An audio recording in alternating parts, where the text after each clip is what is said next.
Well, the one thing that I wanted to highlight, because I think is very, very critical to look at, and that is the disparity in wealth ownership between so-called African Americans and white people. The disparity in wealth ownership.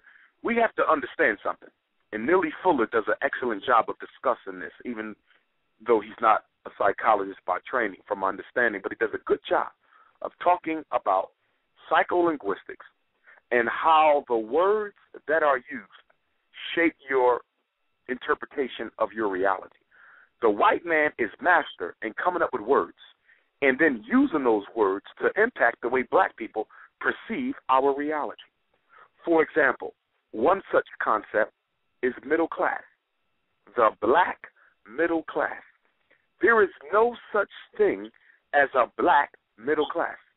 Class is a Marxist concept, a Leninist Marxist concept that relates to ownership of the means of production.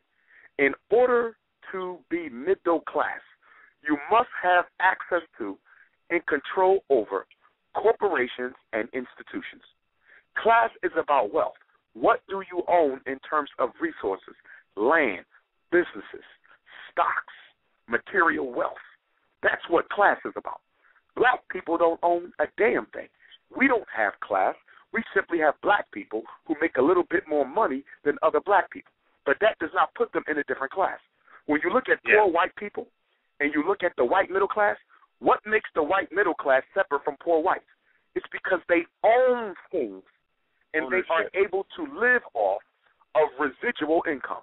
The average white middle class person has investments that allow them to get paid even while they're not working. That's what makes them middle class. They own wealth. If you look at the average white person's assets, in fact, the current census that was done said the average wealth of a black middle class home, middle class, is about $5,000. No wealth, but cash in the bank, $5,000. The average wealth of a white middle class home is more than $100,000. You're looking at a $95,000 just minimum. Worse than that. Brother Umar. Yes, sir. I just want to be clear about what you just said. Did they say that $5,000 a week? No, $5,000 in total assets for that home. 5,000. In other words, if you add up, if you add up what the family is worth, add up their net worth. That's land, property, investments, stocks. Add it up. And the average black home is at $5,000 U.S. And that would almost enough. Middle class? And that can qualify. Well, the $5,000 doesn't qualify you for middle class, but that's how much wealth the average black middle class person has. Average black. Okay. All right. I'm clear now. Okay. So in other words, the average black middle class person is making more money. Excuse me. They're making more money than the poor black, but they don't have more saved up than the poor black. Because as you know, the more we make, the more we spend. So, for example, if I'm a working class black, I might have a $20,000 car note. But the minute I get an $80,000 job, I want me a Benz. So I went from a $20,000 car to a $80,000 or $90,000 car. Now, I only make $80,000. But because I'm middle class, I feel like I have to look the part. So we end up spending even more money on excess materialism. So when you look at how much money the poor black person has saved and how much money the middle class person has saved, it's about the same amount of money. In fact, there was a study that said that the average black middle class, we ain't talking poor, we talking so-called middle class blacks, is 2 paychecks away from poverty. The average middle class black family, because of their house and their car and all the expensive stuff that they have, all the credit cards, if they got fired, they could survive a month. On the flip side, the average middle-class white family, because that's true class, they have wealth.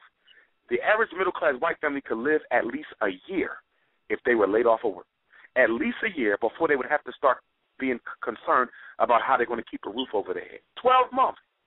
Black person, 1 month. There's no such thing as a black middle class. And let me say this. Look at how they define class. In America, class is defined only by two things. How much money you make isn't one. I want to be clear about this. I want to make sure the listeners are clear. How much money you make has nothing to do with your class category. I want to be clear about that.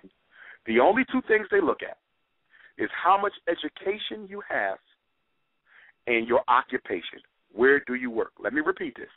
How much education you have and where do you work? So let me give you an example. You have a doctorate degree in education. A doctorate degree in education. But in your school district where you work at, all the white people control all the upper echelon jobs, the middle management jobs, the principal jobs, the administrative jobs. They're all controlled by white folks and a couple token Negroes. So the fact that you have a doctorate degree did not earn you more money because there's no positions in your school district to which you can graduate to. So you have a doctorate. You're still a school teacher. You're raising 3 or 4 children, possibly by yourself, which is a situation many of our sisters are in who are educators. So you're raising 2 or 3 children by yourself. You're a school teacher. You have a doctorate degree. Because you have a doctorate and because you're a school teacher, you're going to be considered probably upper class with your doctorate. Your doctorate degree makes you upper class, or at least upper middle class, on paper. But in reality, the situation is what? Because you're only making about $40,000 in your job, and that's gross, not net. Your take-home pay is less than $20,000 a year, and you're raising 3 or 4 kids, despite having a doctorate, despite being a teacher, your take-home pay is equivalent or less than a black person who's considered to be poor.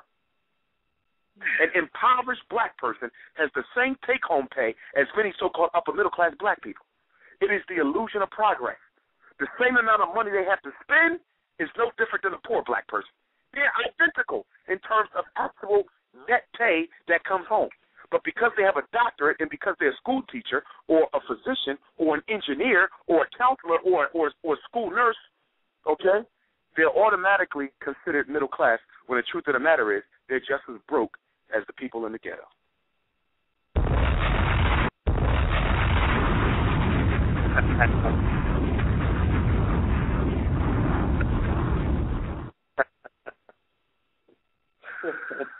Lord have mercy.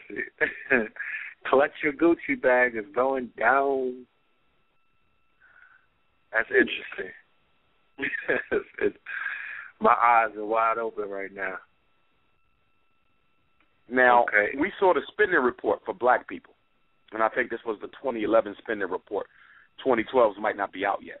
For 2011, they said black people spend more time on the internet, more money on the cell phone, more money on cell phone minutes, more money on internet minutes. So we are clearly dominating in the what do we call that, World Wide Web market. Now, The interesting thing that the report pointed out is black people are different in one major way than every other consumer in America. 2 ways, two. 2 ways. The first way is we are conspicuous in our consumption. We buy stuff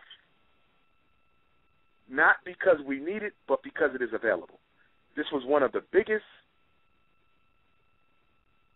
findings of the study. Black people will buy it just because it's new. In other words, you have an iPhone 4. Nothing's wrong with your iPhone 4. But a commercial just came out and said there's an iPhone 5. So you're going to go out and spend $400 on an iPhone 5. That's only slightly different than the iPhone 4. And why are you buying it? Because you need it? No.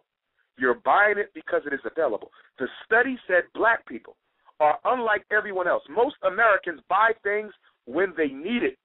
They said black people buy it just because it's available. This is what white folks are saying. Put it out there and the niggas are going to buy it. And then they said that black people, more than any other people, what they own seems to reflect. What they own seems to reflect their own estimation of their self-worth. Look at that. What they buy. For most people, what they buy does not reflect their self-worth. But for black people, what they buy reflects their self-worth. That's taking us back to post-traumatic slavery disorder. That's taking us back to low racial self-esteem. It's saying the The reason why we got 1 million pocketbooks, 1 million cars, 1 million pairs of sneakers, shoes, clothes, jeans, whatever we into, the reason why we have it is because on a subconscious level, we feel worthless. And so we buy all the material garbage as a vicarious way of adding value to ourselves. In other words, look at what I'm driving. Look at what I'm wearing. We use that to add worth to us. You see it in the schools with our children. Our children do never debate over what they know. They never debate over who they are. They only debate over what they own. Public school is nothing but a what? Fashion show where black children go and compete with other black children for how much they are worth based on what they are wearing and based on what they own. This is what we have created. A whole generation of baby niggers who don't know how to do anything but buy what white people make and then use it to look better than the next black person. Think about it. Whenever black people